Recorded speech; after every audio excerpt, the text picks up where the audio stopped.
Hi, everybody. Welcome back to another one of our videos to prep you for your upcoming Tide Risers experience. I have Marion Biglan here with me today. Marion, why don't you introduce yourself and tell us all a little bit about you? Hey, Laura. Hello, Tide Risers cohort. I'm so excited for our session. So really glad to be here. I live in Philadelphia. I'm an executive coach and a consultant. And so can't wait to meet our Philadelphia ladies who are here in the cohort, as well as all of you. I have been involved in Tide Risers since 2018 when I met Lara and the other back in the days when we were doing regional cohorts, met the other leaders of the other regions and launched our Philadelphia chapter. So we had a Philadelphia chapter in 2019 and 2020. I'm losing track of the years before we went virtual. So have been loving staying involved as one of the facilitators for the virtual cohort. So really excited to meet you all. And tell us a little bit about what you do sort of outside of your Tide Risers life. Yeah. Well, so I have a full life of lots of things. So I will definitely tell you about my work, but I should also note I'm a mom of two kids who are in high school. So that takes a lot of my life at the moment as navigating raising two humans who are getting to be big adults quickly. It's kind of wild. And as an executive coach, I have been coaching officially for 7 years. Before that, I worked as a nonprofit leader, both as an executive director and then worked in talent, really supporting managers throughout our national nonprofit for many, many years. And so I'm really passionate about people work and management, leadership, and also I identify as white. And so I'm very passionate about how white leaders like myself can bring an equity lens and an awareness of anti-racism and their own role in that to their leadership. So I lead a course called White Leaders Working on Anti-Racism. And really my business is called Illuminate because I'm very passionate about looking at the things that are hard to see. So part of that is racism. And part of that is our inner critic. So it really ties into what we're doing today. I believe it's really important to kind of look at our shadows so we can shine a light on them and be our full, most authentic, full, whole self. And so that's part of why I'm really passionate about this particular topic and why I think it's really important to look at the inner critic, which can be really hard to look at it, but look at it with light, with community and support so that we can not let it hold us back, but really use it to help empower us. So all of those threads connect in my coaching, my leadership, and what I'm doing in Tide Risers. So thanks for asking for the deeper dive, Laura. That's awesome. Thanks, Marion.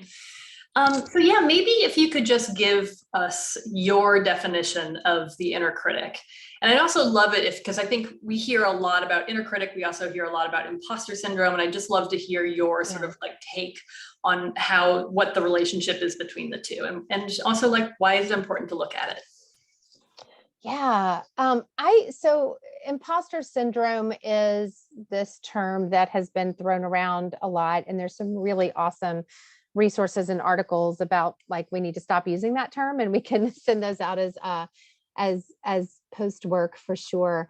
But I see imposter syndrome, quote unquote, the imposter as one piece of our inner critic.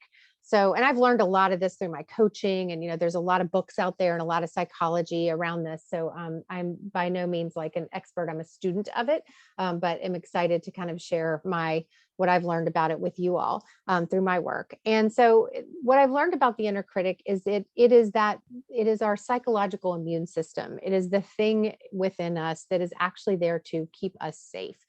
So just like we have a physiological immune system that fights diseases and keeps us safe physically, we have a psychological immune system that was built in for very good reason to help us say, hey, wait, there's a tiger, don't go out into the woods right now. So it senses danger and it tries to protect us from that danger.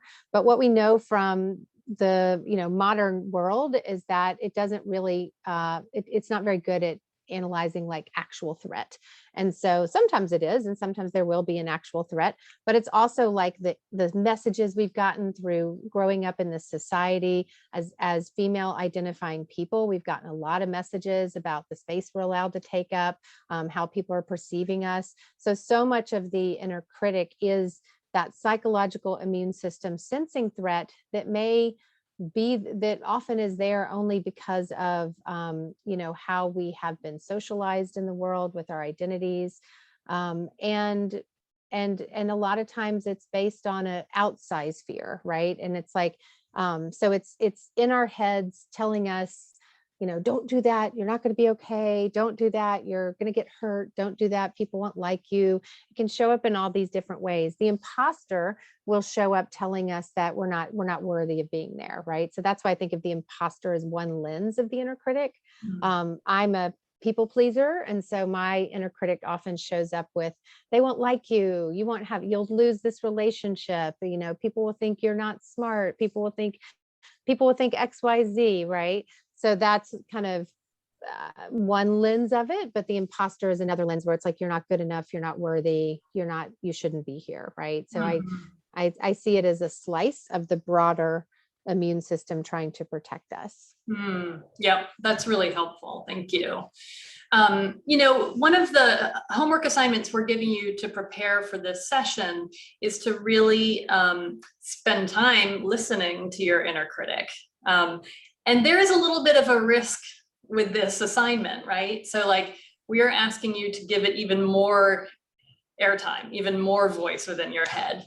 And I just want to say, like, be aware that that may have some impact that is unintended, but like, spend time journaling, just maintain an awareness about it. And also I will ask you, as you're doing this exercise, to just sort of think about this, our visualization that we do at the beginning of each of our sessions, where we really focus in on our inner light, right? Our unextinguishable, self-healing inner light.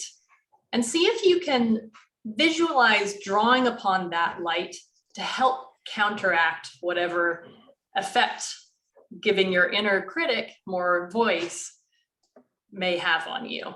So, we're gonna, in our session with Marion, we're gonna give you more tools to sort of shift your relationship with your inner critic so that it can be actually a useful resource for you. But in the meantime, while you're preparing for the session, I do want you to think about drawing upon that inner light as one tool to help counteract it. I love that. And that to me, Lara, really integrates it, right? So, and when I talk about illuminate and how we have to shine a light on our shadows, that light is warm, that light is caring, that light is compassionate. And we will learn in our session that our inner critic can be as well. So I love bringing that integration of the visualization and the abundant light that we hold here in Tide Risers to that noticing, because it can be uncomfortable. And what happens when it's a little bit of a meta thing, but often when people are noticing their inner critic then gets louder. So they're noticing what it's saying. And then they're like, oh my God, I'm so mad at myself that I have this voice telling me, which is your inner critic, telling you to not have the inner critic, right? So we just want to invite some compassion when you are noticing. That light can show up as a very compassionate light to just say, hey, this is human. This is, we all have it. Men have it too. They may not be as loud in certain circumstances, given, how identities are marginalized and advantaged in society. But bring some compassion to it as you notice it. And it's okay if it feels a little uncomfortable to notice it. That's part of the practice. Yeah, thank you. Yeah. We have one other assignment. Do you want to tell them about that? Yes, I want to give credit to Kathleen Furran, who was in our cohort last year. Kathleen has a social work and counseling background, and also as a writing background. And she talks about an exercise that she uses in her writing workshops, because the inner critic can be really when you're sitting down to do a new project or write something. And so in her workshop, she has people draw an image of their inner critic. And the reason for this is because you can then set it aside when you notice it being loud. The inner critic is part of us. It's never going anywhere. But we can actually tell it that I've got this, and you can go sit down, and we can physically represent that by drawing it and moving it aside. So we want to invite you coming into our session to, as you're noticing that inner critic as part of that homework, just think about if you were to give it an image, what might that be? You could draw it, you could find it on Google Images, but if you could kind of personify it, some people say like, their angry Aunt Sally is in the attic yelling at them. So they might literally have a picture of their Aunt Sally, but what would your picture be? So we're going to ask you to think about that. And when you come into the session on the 29th, you will bring your picture and then also bring those reflections of what you noticed when you were thinking about it.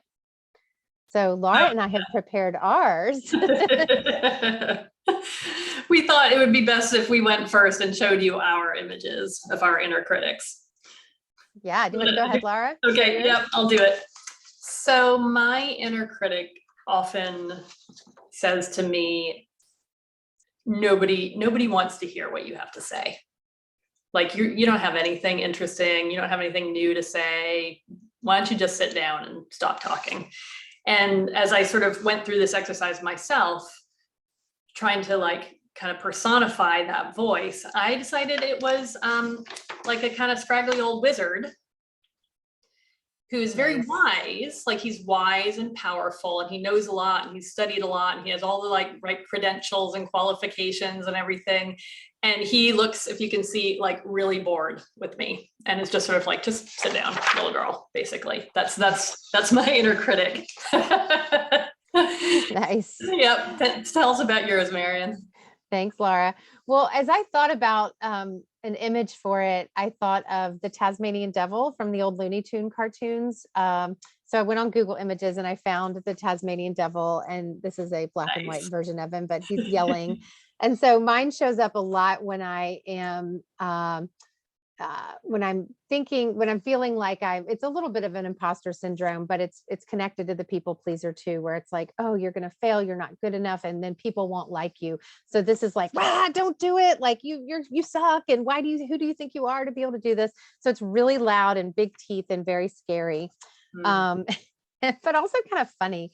And so then when I thought about I can hear that and I can put it aside. But then when I thought about what I want it to be doing on this side, I actually want it to be cheering me on. So I then found a picture of the Tasmanian Devil, like with little hearts and like kind of a little like, yay, you can do this. So I found this little alternating image to keep with it. And we'll talk about the tools of how you can shift your relationship. So maybe think about what could your image look like in all different ways. Could be something to bring into our session. So I'm going to keep this in my desk or right by my desk. And next time I notice that little voice and the Tasmanian devil yelling at me, I'm going to take my piece of paper and move it away. I love that. I love having like not just the image of the like scary inner voice, but also something to counteract that. So I think my like kind, inner voice person is going to be basically like Gandalf from The Lord of the Rings. Nice. So he's like sort of like, kind, supportive, like I think saw the good and the strength in all creatures, So I think maybe that'll be what I'll use going forward. I think that's a really great practice to be able to really visualize both sides of the inner critic. Yeah, absolutely. Awesome. Well, thank you again, Kathleen, for adding to our inner critic session with that wonderful idea that she has used. So appreciate that, Kathleen. So bring your image to our session, bring your reflections, and I'm really excited for us to talk about some more ways that we can honor the inner critic and shift our relationship with it so that it doesn't hold us back, but actually can serve us in really leaning into those intentions that we're here to work through in the Tide Risers cohort.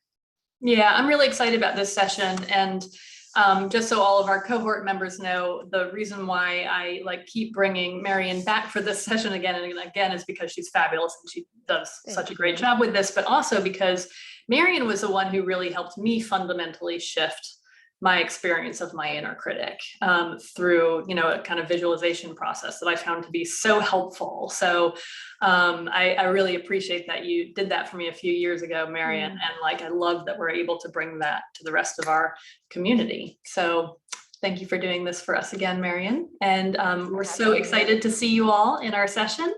And reach out to us if you have any questions in advance. All right. Awesome. See y'all soon. Thanks. Bye.